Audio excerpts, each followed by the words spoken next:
السلام عليكم. وعليكم السلام.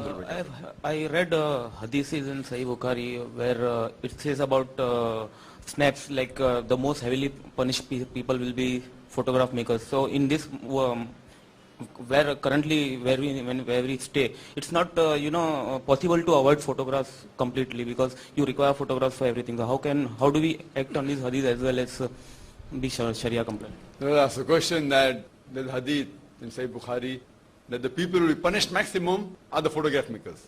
And today in this world we cannot avoid photography. Therefore, how do we reconcile the hadith? Whether there's nothing that you cannot avoid photography, but the interpretation, the translation of hadith is wrong. What the hadith says, the person who makes a tasveer, the musawwir, the person who makes a tasveer, he will be punished. Now what is the meaning of a tasveer is to be understood. At the time of the Prophet, photography wasn't there.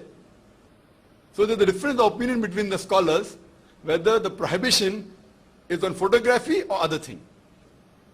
There's one group of scholars, for example, who say that photography and videography both are haram. For example, Sheikh Nasruddin al-Albani, he was a great scholar of the last century of hadith and a muhaddis. He says that still photography and videography both are haram, according to his understanding. The fatwa of Sheikh bin Baz, he says that still photography is haram and videography is permitted.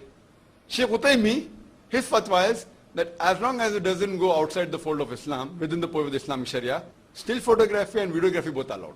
Now all these three great scholars, they're great scholars, and they're the authentic scholars, alhamdulillah, and we respect all.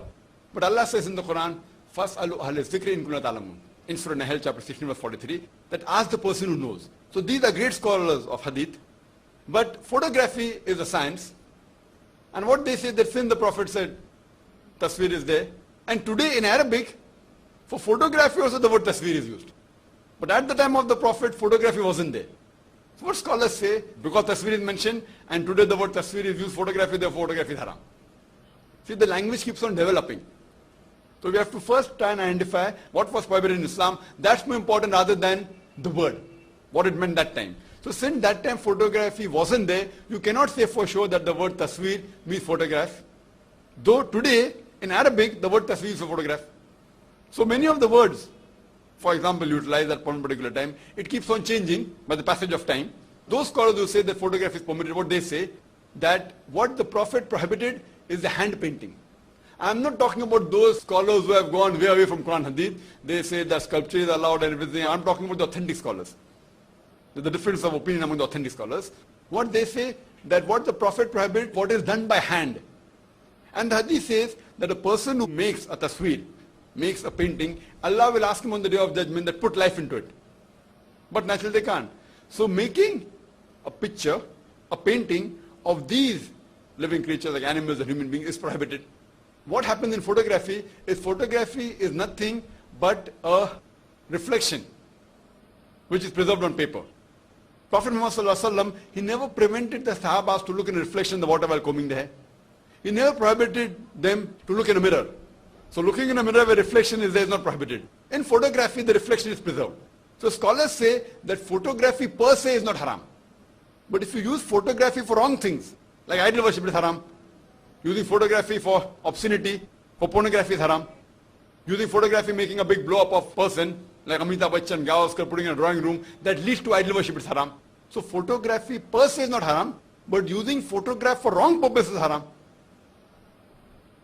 So there are scholars like Sheikh bin Baz who say that still photography is haram and videography is prohibited.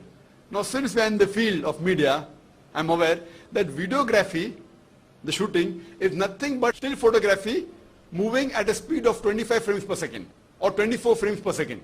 So when you move a still photograph at the speed of 24-25 frames per second, it becomes motion. So to say that still is haram and moving is permitted, if someone can say that moving is prohibited and still is permitted, it makes sense. If someone says that beer is permitted and whiskey is prohibited, but if someone says whiskey is prohibited and beer is permitted, because whiskey has got more content of alcohol as compared to beer, so if you prohibit beer, but naturally whiskey becomes prohibited. So with this logic, what I say, to permit one thing which is lesser as compared to the thing which is much more higher. So still photography and videography. Videography is a higher version, advanced version of still photography. So therefore what I say, that these were great scholars. But because of the knowledge of science, they may not have referred to a person who's a scientist.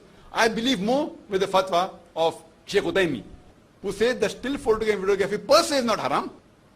And he says that on certain occasions which is permitted in Islam it's allowed. Otherwise normally making blogs is haram, or keeping big blob size photograph of great personalities that leads to idol worship is haram. So I agree more with scholars like Sheikh Utaymi. So therefore photography per se is not haram, but using photography for haram purposes is haram. Hope that answers the question, brother.